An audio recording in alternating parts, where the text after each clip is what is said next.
Imagine it's a Saturday. What are your normal plans? Laying down, scrolling on your phone all day long?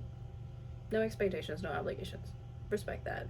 Imagine if you have a little person who is relying on you to take care of them. The moment your eyes open, you are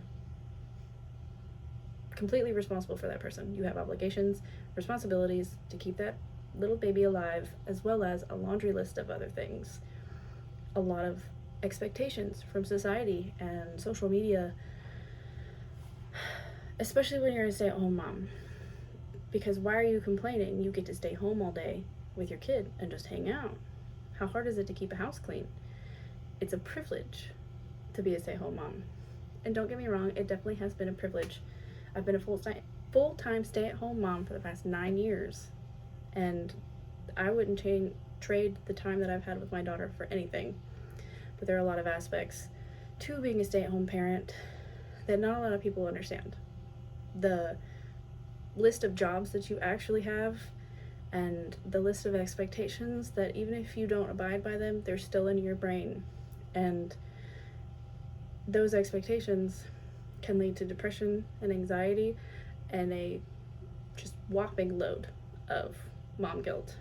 Today, I want to talk about my experience with being a stay-at-home mom and battling with depression and mom guilt and anxiety.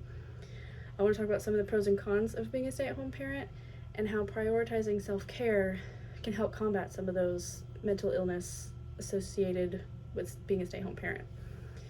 What are those expectations? You are a maid, a personal chef, a therapist, a child development specialist, event coordinator, personal shopper, and child entertainer.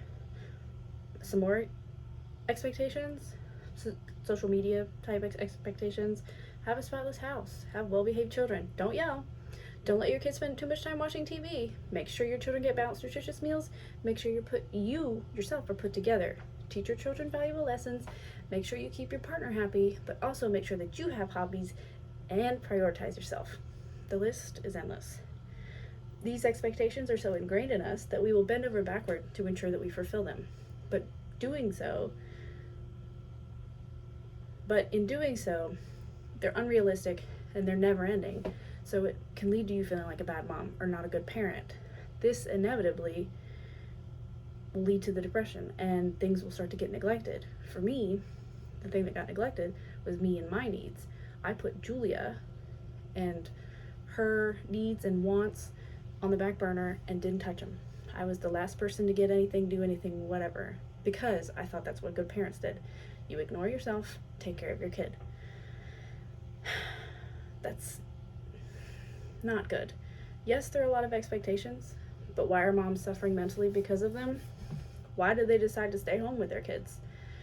According to Pew Research Center's social and demographic trends, 60% of Americans say a child is better off with at least one parent at home.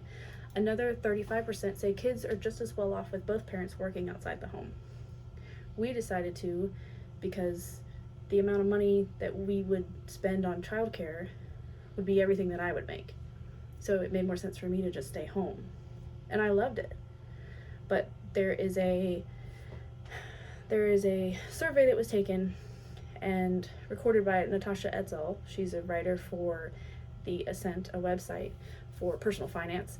She wrote, the national average weekly spent for daycare costs in 2023 was $321, an increase of 13% from $284 in 2022.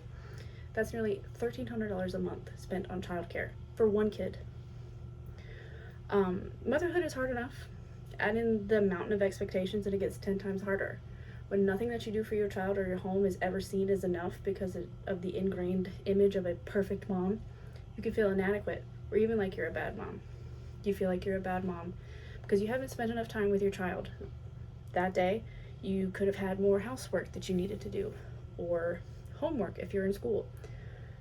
But on the flip side, if you prioritize time with your child, you feel guilty because your house isn't perfectly cleaned and organized. Months or years of this feeling building up causes you to feel as if you have no self-worth, which leads to the depression and the mom guilt. A quote from the article, The Relationship Between Mothers' Work Pathways and Physical and Mental Health, says studies show that stay-at-home parents experience poorer physical and mental health compared with parents who work outside the home. Effects include higher rates of mental health conditions such as depression and anxiety, as well as higher rates of chronic illness.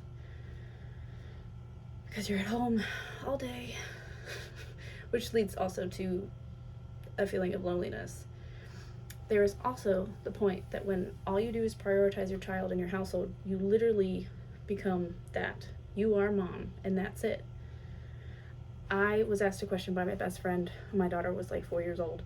He asked me, when was the last time you did something for yourself? And it almost broke my heart, the fact that I couldn't think of anything. And that was really a wake-up call.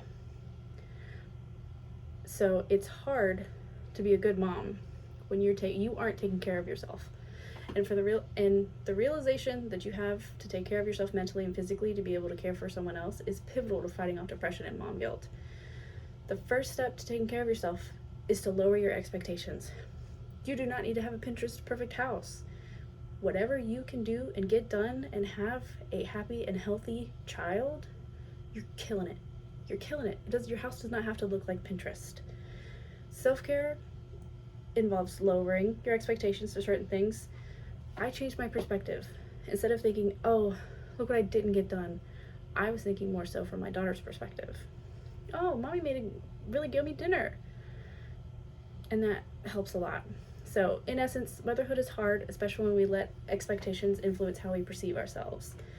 Stretching yourself thin, putting yourself on the back burner, and upholding yourself to unrealistic standards isolates and leads to decline in mental health.